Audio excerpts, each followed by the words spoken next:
말씀이 성취되네. 비록 전쟁과 기근과 비판 환난 날이 다가와도 우리는 광야에 외치는 소리 주의 길을 예비하라.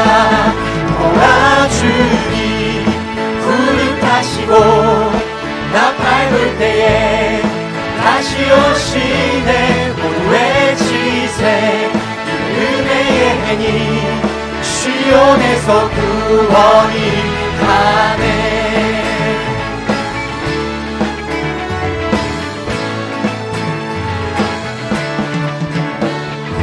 에스겔의 환상처럼 마른 뼈가 살아나며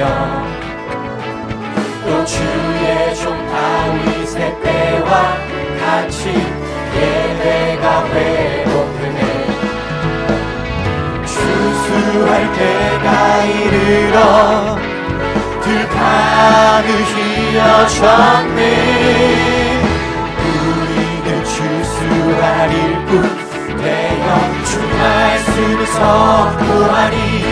몰아주니 구름 타시고 나 밟을 때에 다시 오시네. 모두 외치세 이는 은혜의 해니 시온에서 구원이. 우리 목소리 높여 찬양합시다. 몰아주니 구름 타시고 나 밟을 때에 다시 오시네.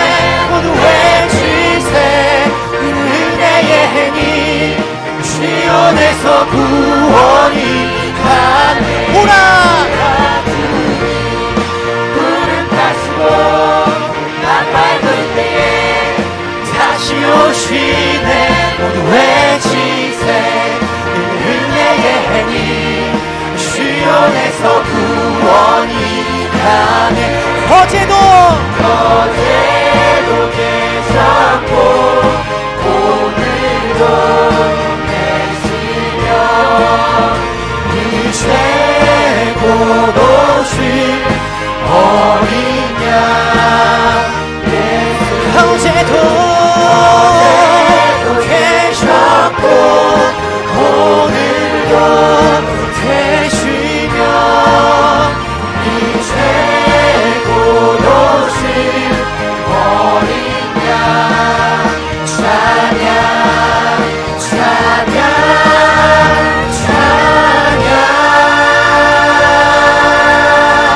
찬양.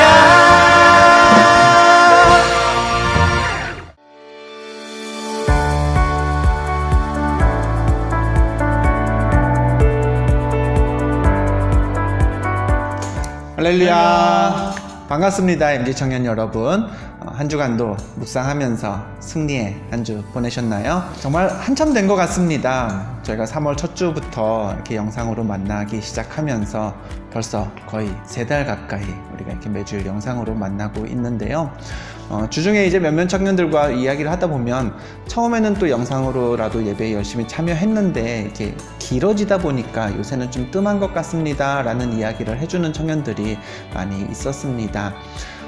이해합니다. 이게 처음에는 반짝할 수 있지만 이게 지속되다 보면 이제 얼굴을 대면하지 못하고 몸이 움직이지 않는데 이제 핸드폰으로 매주일 꼬박꼬박 경건한 마음으로 예배에 참여한다는 게 쉬운 일은 아닐 겁니다. 그래서 여러분들이 조금 더 리프레시할 수 있는 기회가 될 수 있도록 오늘은 또 제가 말씀을 전하지 않고요, 다른 목사님을 또 통해서 여러분과 묵상 메시지를 나누려고 합니다. 지난번에도 한번 저보다 조금 더 멋있는 목사님을 이 시간에 배웠었는데요. 오늘은 그 목사님보다 조금 더 멋있는 목사님을 이 자리에 모셨습니다. 상관없습니다. 그분은 이 영상을 볼 건 아니시기 때문에 우리끼리만 그렇게 평가하는 걸로. 오늘 우리에게 말씀 전해주실 목사님 최한성 목사님이십니다. 한번 인사하시죠. 네, 여러분 반갑습니다. 최한성 목사입니다. 이렇게 말씀을 통해서 함께 여러분들 만날 수 있게 돼서 너무나 감사하고 기쁩니다. 목사님, 네, 뭐 이름은 말씀해 주셨지만 네. 그래도 목사님 소개 한번 간단히 더 아, 해주실 수 있을까요? 네, 제 소개를 하겠습니다. 나는 누구일까요? 저는 누구일까요? 교구, 육교구 또 맡고 있고요. 교육부에서는 RG 또 중고등부를 또 맡고 있습니다. 건강을 위해서 심곡천을 많이 걷고 있습니다. 그리고 그 야구, 뭐 하이라이트 같은 거, 또 축구 그런 하이라이트 보는 것을 굉장히 취미라면 취미가 될 수 있습니다. 운동을 하시는 건가요? 그냥 하이라이트 보시는 건가요? 보는 것을 좋아하고요. 예전에 원래 제가 축구를 굉장히 좋아했었거든요. 굉장히 축구할 때 그 크게 다친 분을 제가 앞에서 이렇게 봤거든요. 그래서 그때부터 좀 멈추셨나요? 네, 그렇죠. 운동을 제가 그냥 보는 것으로 예, 요새 심곡천 자주 걸으시는 우리 건강을 중요하게 생각하시는 우리 최 목사님이십니다. 그러면 이제 음식도 이렇게 건강한 음식 드시는 편이신가요? 요즘 생각나는 음식이라 해야 될까? 자주 먹는 음식? 이 짬뽕 매운 걸 사실은 잘 못 먹어요. 건강한 음식은 아닌데 참 맵고 짜고한. 목사님 교회에서 점심 식사 이렇게 같이 드실 때 오면 거의 밥 드시잖아요. 일부러라도. 그렇죠. 저는 그 밥 종류 한식을 좋아합니다. 이번 5월 달에 이제 청년들과 나누고 있는 말씀 묵상의 주제가 기도입니다. 예. 목사님 기도라는 주제를 듣고 이 말씀, 이 본문을 택하신 이유가 있을까요? 저도 뭐 개인적으로 갖고 있는 또 기도의 제목이 또 오래된 또 기도 제목도 있고 또 이루어지지 않는 또 기도의 제목이 있습니다. 또 금방 또 기도하면 이루어지는 것도 있고 빨리 이루어지지 않는 그러한 기도가 있는데 오늘 함께 나누게 될 이 말씀에 보면 강력하게 끊임없이 기도할 때 하나님께서 어떻게 역사하시는지 우리가 그것을 확인할 수 있기 때문에 이 창세기 32장의 이 말씀을 선택하게 됐습니다. 네, 혹시 목사님은 요새 기도하는 기도의 제목이 있다면 어떤 게 있을까요? 요즘은 코로나19가 속히 사라지도록 위해서 또 기도하고 있고요. 저는 또 맡고 있는 RG 공동체를 위해서도 또 기도하고 있고요. 개인적인 또 기도 제목이 있다면 말씀을 하시죠. 알 것 같은데 빨리 말씀을 하시죠. 굉장히 오래된 또 기도 제목이라서 제가 30대 이제 시작하면서 기도했던 제목이에요.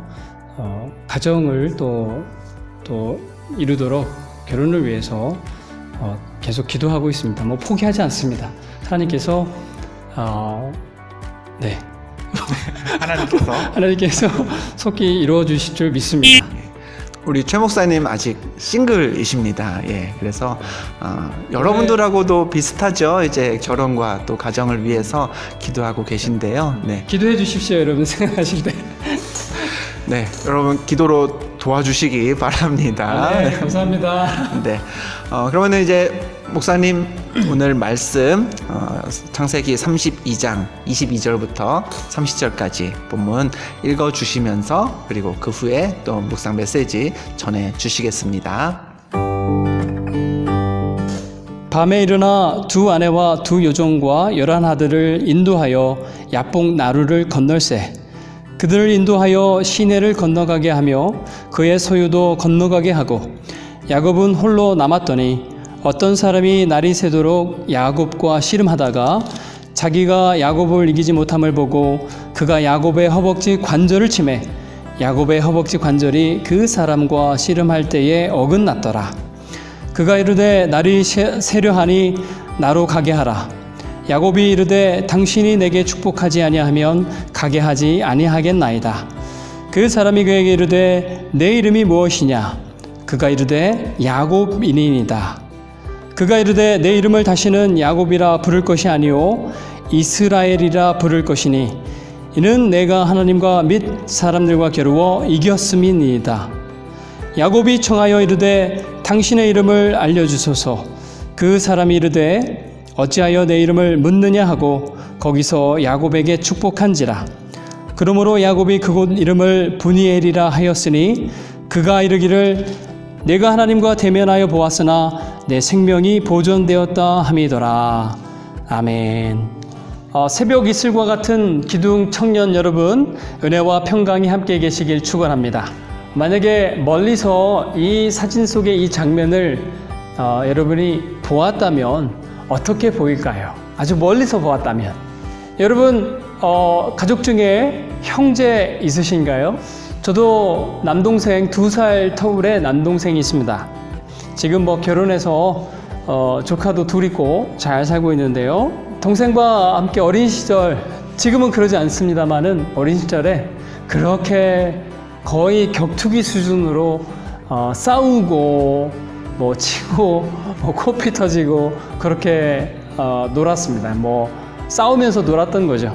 본문에 보면 두 형제가 또 나오는데요. 이들에게는 반드시 화해를 해야 하는 그러한 상황에 있습니다.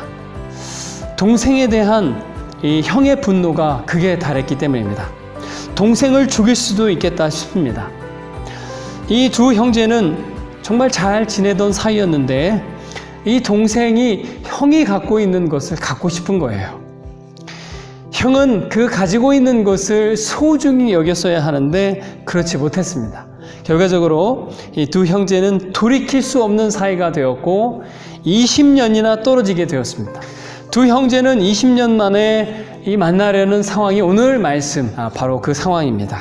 지난 세월 형만 생각하면 이 동생은 죄스러운 마음이 컸습니다. 형에서는 장자에게 주어졌던 그 장자권을 야곱에게, 동생에게 팥죽 한 그릇에 넘겼습니다. 이 일이 발단이 되어 형은 동생 야곱을 죽이려고 합니다. 야곱은 형을 피해 도망갔던 것이고 20년 만에 형에게 용서를 구하고 만나려는 순간입니다. 형제에게 화해의 순간이 찾아온 것입니다. 야곱은 형의 마음을 조금이라도 풀어볼까 싶어서 먼저 선물을 보냅니다. 그리고 나서 창세기 32장 22절에 보면 밤에 일어나 두 아내와 두 여종과 11 아들을 인도하여 야복 나루를 건널세. 가족을 야복강가 맞은편으로 보냈습니다. 이제 야곱은 홀로 남았습니다. 그때부터 야곱은 어떤 이와 씨름을 시작합니다. 갑자기 웬 씨름이란 말입니까? 중요한 것은 씨름의 결말입니다. 여러분, 누가 이겼을까요? 본문 32장 25절에 보면 자기가 야곱을 이기지 못함을 보고 그가 야곱의 허벅지 관절을 치매 야곱의 허벅지 관절이 그 사람과 씨름할 때에 어긋났더라. 야곱은 씨름을 통해 새 이름을 얻었습니다. 이스라엘, 곧 하나님과 겨루어 이겼다라고 하는 그러한 의미입니다. 여러분, 잠시 생각해 보죠. 누가 하나님과 겨루어 이길 수 있을까요? 어떻게 사람이 하나님을 이길 수 있단 말입니까? 씨름의 과정을 조금 더 살펴보겠습니다. 이 사람은 야곱의 엉덩이 뼈를 상하게 했습니다. 이것은 어떻게 보면 반칙입니다. 야곱은 엉덩이 뼈가 다쳤지만 그래도 씨름을 멈추지 않았습니다. 이들의 씨름은 날이 새도록 계속되었어요. 야곱은 환도뼈가 부서졌음에도 씨름을 포기하지 않았습니다. 오히려 그 사람이 포기를 했습니다. 야곱에게 축복해주지 않으면 놓지 않겠다고 하는 그러한 절박함이 야곱에게는 가득했던 것입니다. 야곱의 이 절박한 씨름, 환도뼈가 부서지도록 죽기 살기로 했던 이 이유, 사랑하는 형과의 관계 때문이었습니다. 화해 때문이었던 것이지요. 초반에 봤던 사진 다시 한번 보겠습니다. 이 사진은 1855년 작품으로 구스타프 드레의 천사와 씨름하는 야곱이라고 하는 제목의 작품입니다. 이 사진을 계속 쳐다보고 있으니 저는 이 사진이 이렇게 보입니다. 천사와 야곱의 씨름이라기보다는 서로 두 사람이 손에 손을 맞잡고 춤추는 것처럼 보입니다. 서로 몸을 붙잡고 감싸기도 하고 또 이렇게 서로 이렇게 밀치기도 하고 춤이에요. 단순한 춤이라기보다는 격렬한 춤입니다. 그래서 저는 하나님과 야곱의 이 씨름을 환도뼈의 춤이라고 부르고 싶습니다. 야곱은 부서진 환도뼈를 의지하며 하나님과 춤을 춥니다. 환도뼈의 춤은 그래서 절박한 춤입니다. 하나님과 하나 되어 문제 해결하는 그러한 춤입니다. 엉덩이뼈가 부서졌음에도 죽을 각오로 드리는 그러한 간절한 기도의 춤입니다. 이 춤은 하나님과 단둘이 추는 춤이에요. 누구도 개입하지 않습니다. 더 하나님과 춤출 때 더 집중하는 그러한 기도의 춤이라고 볼 수 있습니다. 본문 32장 우리가 함께 읽은 그 말씀에 보면 야곱이 천사와 씨름하기 전 그 상황을 우리가 기억할 필요가 있습니다. 야곱은 모든 식구들을 강 건너편으로 보냈습니다. 그리고 그가 가지고 있었던 모든 소유도 보냈습니다. 그렇게 모든 것들을 다 내려놓고 혼자 남았던 것입니다. 하나님과 단 둘이서 추는 그러한 춤입니다. 혼자 해결하려고 애쓰기보다는 하나님께 기쁨의 춤 추듯이 중단 없이 기도를 중단하는 것이 아니라 계속해서 매달리는 것입니다. 그럴 때 창세기 33장 10절에 보면 내가 형님의 얼굴을 배운 즉 하나님의 얼굴을 본 것 같사오며 형님도 나를 기뻐하심이니이다 라며 형제 사이 정말 불가능해 보였던 화해가 이루어졌던 것을 우리가 확인할 수 있습니다. 이 시대 소망 되시는 우리 기둥의 청년 여러분 앞에 해결할 수 없는 문제 있으시지요? 하나님과 함께 문제 놓고 춤추듯 기도할 때 문제는 더 이상 문제가 아닌 기쁨이 되고 감사가 될 것입니다. 절뚝절뚝 할 때마다 야곱의 마음이 어땠을까요? 하나님과 대면하였던 그 은혜의 순간을 기억했을 것입니다. 이렇게 우리도 환도뼈의 춤이 우리의 삶 속에서 계속되어야 합니다. 우리의 기도가 계속되어야 합니다. 여러분, 하나님과 함께 이 기쁨의 춤, 환도뼈의 춤 계속해서 춤출 준비가 되셨습니까? 제가 여러분 각자 처해 있는 어려움 다 알 수는 없지만 관계의 어려움, 미래에 대한 걱정, 가정과 신앙의 어려움 등등 지금 해결할 수 없는 어려움 있으실 겁니다. 계속해서 하나님께 매달려야 합니다. 문제 앞에 주저앉지 않고 하나님과 춤추듯 기도하는 여러분 되시기를 축원합니다. 아멘. 기도하겠습니다. 사랑해 주님, 주의 청년들을 붙들어 주시옵소서. 해결할 수 없는 고난, 어려움 만났을 때 중단 없이 하나님께 기도하는 청년들 되게 하옵소서. 그래서 결국에 승리하는 삶의 주인공 되게 하옵소서. 예수님의 이름으로 기도하옵나이다. 아멘.